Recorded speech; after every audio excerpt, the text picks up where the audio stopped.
Stumbling home, we don't know where we're going. Should've turned back hours ago. Out of our minds, I guess we're sleeping outside. You're still a good time, even in the cold. Hello, welcome to Defender Adventure. We are Paul and Chrissy from the UK, and with our Land Rover Defender that we have called Sterling, we are travelling the world.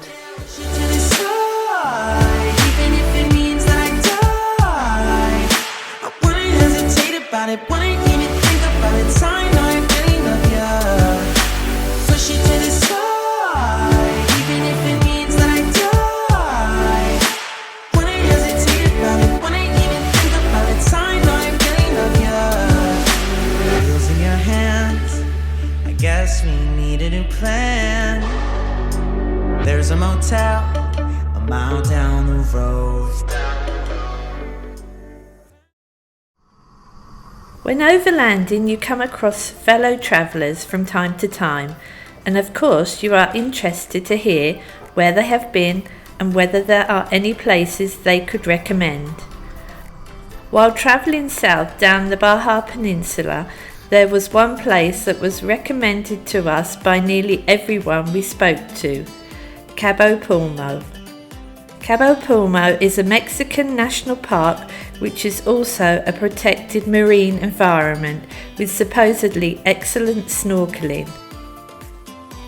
As Cabo Pulmo was located only 90 miles from our house in El Sargento, we decided to take a trip and spend a couple of nights camping. The route shown on Google Maps looked pretty straightforward, but I was looking for something a little bit more adventurous.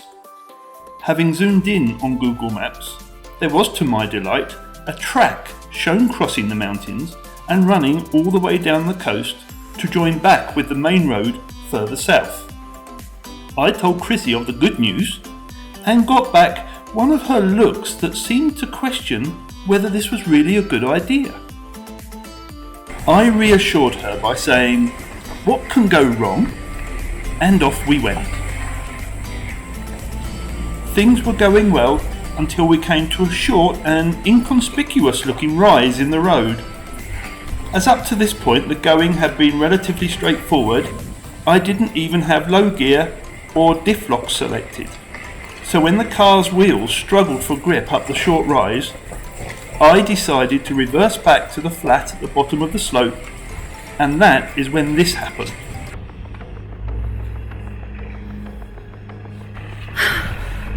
Did you hear that? That was Chrissy's massive sigh, which roughly translates as, "You idiot, don't you ever learn? I just knew something like this was going to happen." Luckily, even though we had only packed the minimum for our few days away, one of the items I did pack was the shovel. So, wearing my safety flip-flops, I set about digging us out. I know it doesn't look like much, but that rock had wedged itself in such a position that we couldn't go backwards or forwards.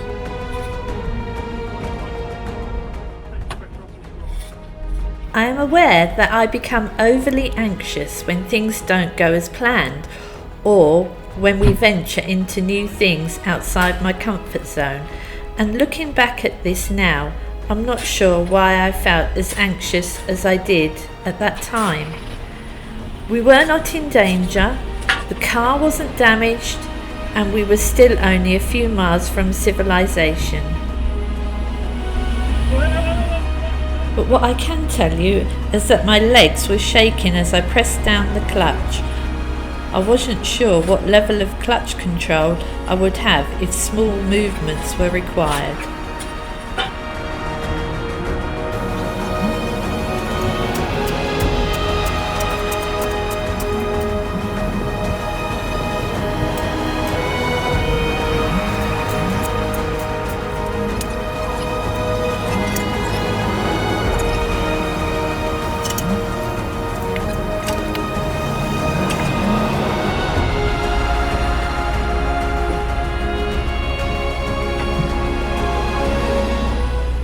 With the rock cleared, a few stones thrown in the road,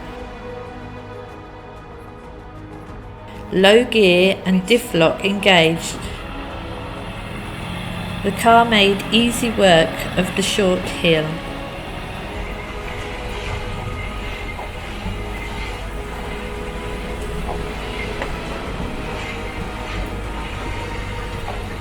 We continued along the track for a few more miles, but my nerves were still on edge.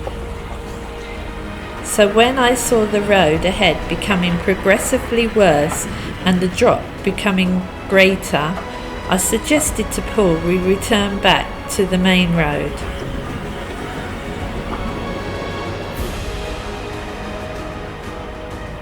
I don't think Paul was too unhappy with my suggestion, as he agreed without any hesitation.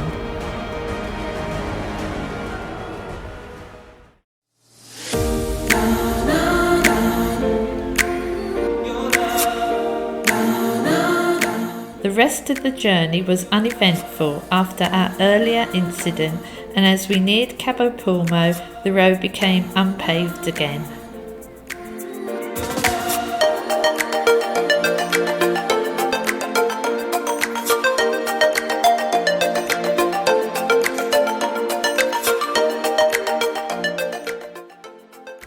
With 6 miles of corrugated sandy track completed, where we had passed the occasional dwelling and had the odd glimpse of the coastline, we now neared the coast and the small village of Cabo Pulmo.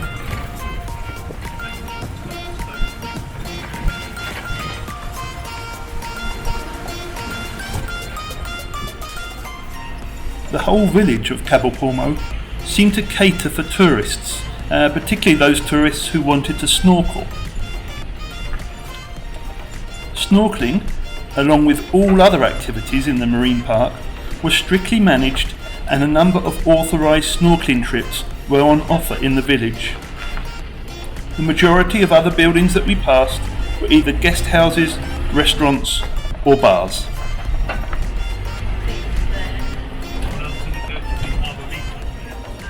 We opted to continue along the track, and a few miles further south we were rewarded with the discovery of a small campground called Los Arbolitos.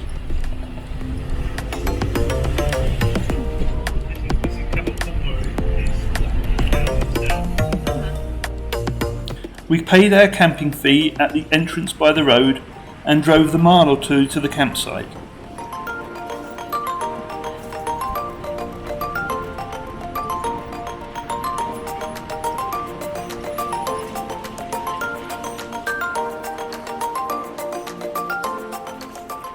We were told we could park anywhere, but to try and avoid the soft sandy area, as we might get stuck.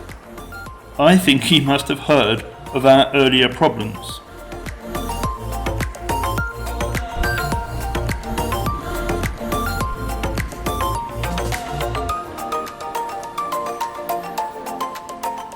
While the camping facilities weren't anything to write home about, the location was superb.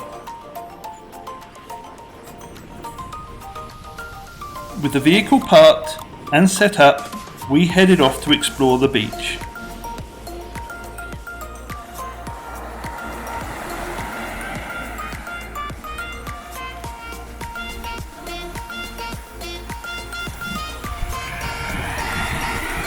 Smile, you're on Candy Camera.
We woke early the following morning and decided a short hike along the coast was a good way to ease ourselves into the day.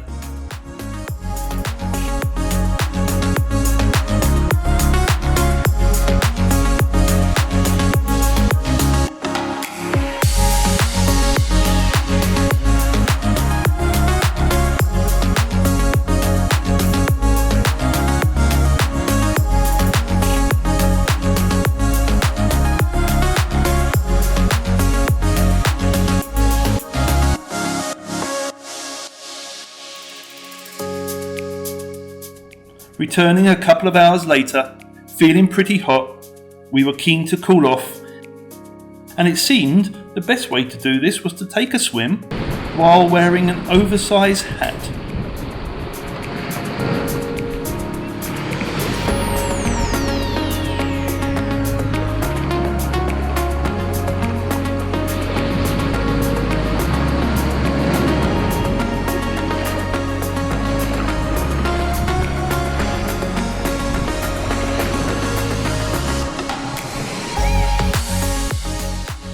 Other than helping to dig out the odd car stuck in the sand, the next couple of days were spent swimming, sunbathing and snorkeling, or, as it is generally known, being lazy.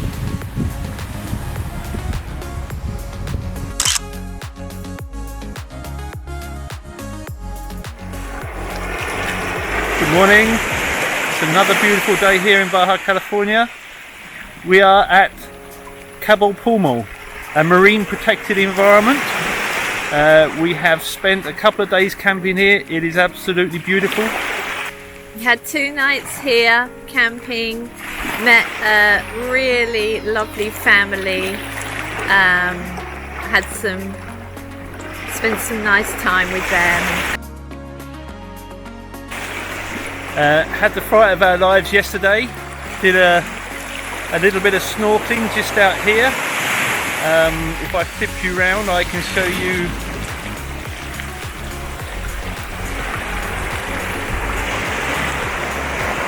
It was just in that location we went snorkeling, and there were some angel sharks. We didn't know what sort of sharks they were, but there were a few of them, and they were very close.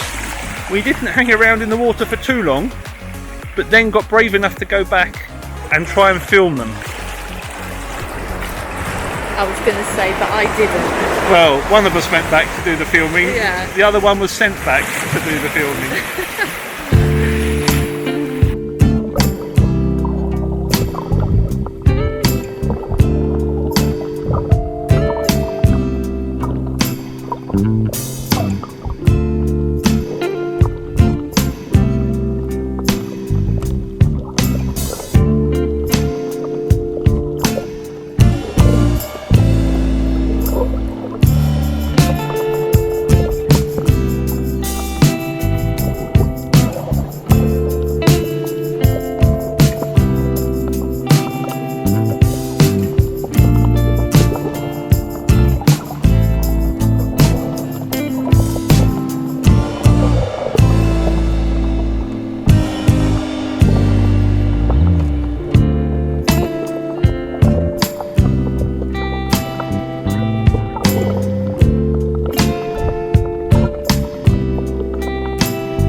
Around lunchtime of the 3rd day, there was an influx of visitors to the beach, and the little piece of paradise that we had been enjoying over the last couple of days was gone, so we decided now was a good time to make our way home. There is one piece of advice I would give to drivers new to Mexico. and that is to be constantly on the lookout for topes, or speed humps, or sleeping policemen as we call them in the UK. The Mexicans are expert at putting these in unexpected locations and then camouflaging them. For example, Bloody hell! nearly every driver we spoke to had a tope story to tell.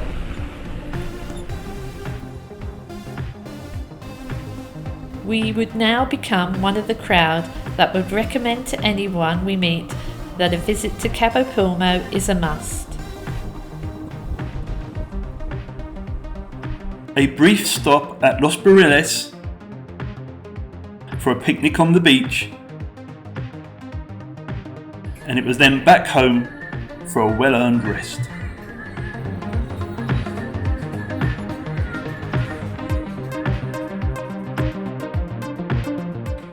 The final trip that we made out while living in El Sargento was probably one of our most disappointing ones. In the same way that many people had recommended Cabo Pulmo, we had received a lot of good reports on Todos Santos. Todos Santos is located on the Pacific coast and was originally founded as a mission in 1724. It later became a major sugarcane producer, but is now popular with artists, and it has many galleries. The town was pretty enough, and there was plenty of places to have something to eat and drink, but it was extremely touristy. From the Hotel California, that claims it is the hotel that the Eagles based their song on, except it isn't, to the vendors every few yards wanting you to buy their trinkets.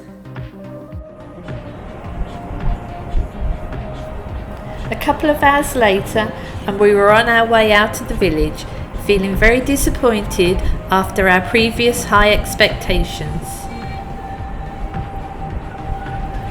As we now had some spare time on our hands, we decided to drive home the long way round. We bypassed the even more touristy towns of Cabo San Lucas and San Jose del Cabo, and we then crossed the Tropic of Cancer. This was our first time crossing the Tropic of Cancer. We had previously crossed the Tropic of Capricorn, and that was when we were in Namibia with my children Ryan and Zoe. With our trip to Todos Santos completed, we felt that we had by now pretty much seen most of what southern Baja California had to offer. And with strong rumours that the US was on the verge of reopening its borders for non-essential travel, we decided it might be a good time to head north. After a backyard car wash, we left El Sargento, and our first stop was Loreto to say goodbye to a very good friend that we had made during our time there, a certain Senor Gustavo Cabrero, or Gus as we knew him. I just had time the following morning for a new hairstyle before we continued north to Punta Chivato.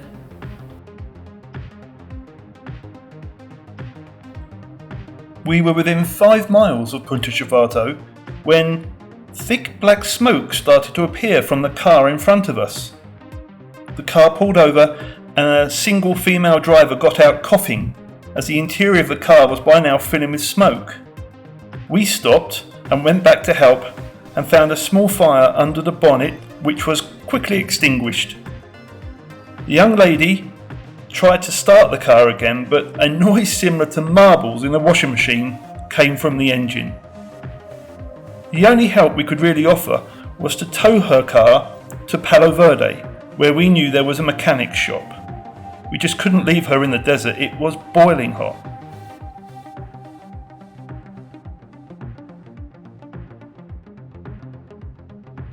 With the damsel in distress in safe hands, we went to find old friends for a swim, a beer, and a catch-up.